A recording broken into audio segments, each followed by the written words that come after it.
Korang pernah tak perasan nenek moyang kita dulu-dulu suka sangkut daun berduri atau letak barang pelik-pelik kat atas bingkai pintu dengan tingkap?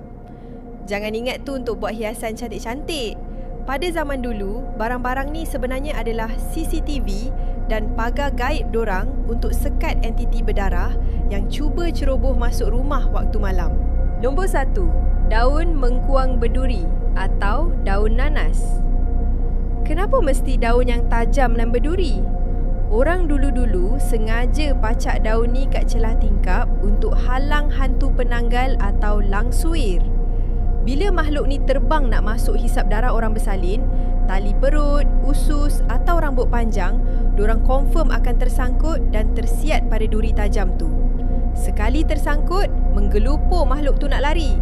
Nombor 2, daun limau purut atau limau nipis. Korang tahu tak, bau limau purut ni wangi menyegarkan pada hidung kita, tapi ibarat asid berbisa pada jin dan syaitan. Selalunya, daun ni diselit kat celah pintu bilik yang ada bayi baru lahir.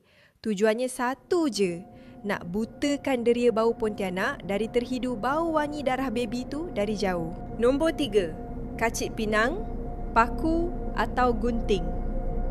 Orang tua-tua selalunya letak bawah bantal atau selit kat tingkap bilik tidur. Besi ni diyakini sangat ditakuti oleh makhluk halus. Kononnya, unsur besi mempunyai aura panas semula jadi yang boleh memotong ilmu sihir. Kalau entiti tu berani meredah masuk dan tersentuh besi tu, dorang boleh jadi cacat atau cedera parah di alam gaib. Nombor 4, ranting daun keluh. Kalau ada orang meracau kena rasuk, perawat kampung selalunya akan libas mangsa guna daun keluh ni untuk halau jin. Sebab tu, dorang gantung ranting ni kat palang pintu sebagai amaran awal. Hantu raya, pelesit atau toyol yang cuba masuk akan lari lintang pukang sebab pantang larang dorang akan terbatal dan ilmu dorang boleh luruh kalau melangkah bawah daun keluh ni. Nombor 5, taburan garam kasar bercampur lada hitam. Ini senjata legend yang paling famous. Orang dulu akan tabur memanjang kat bendul pintu dan tingkap.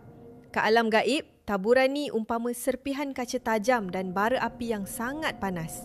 Sesiapa yang hantar sihir santau atau jin, tapak kaki benda tu akan terbakar rentung bila cuba pijak benteng garam ni.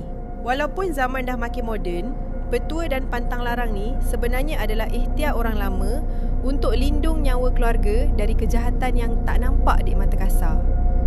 Tapi sebagai umat Islam, pendinding paling kebal semestinya ayat suci Al-Quran. Kat rumah korang, mak ayah atau nenek ada amalkan lagi tak petua gantung barang-barang pelik ni? Share pengalaman korang kat komen.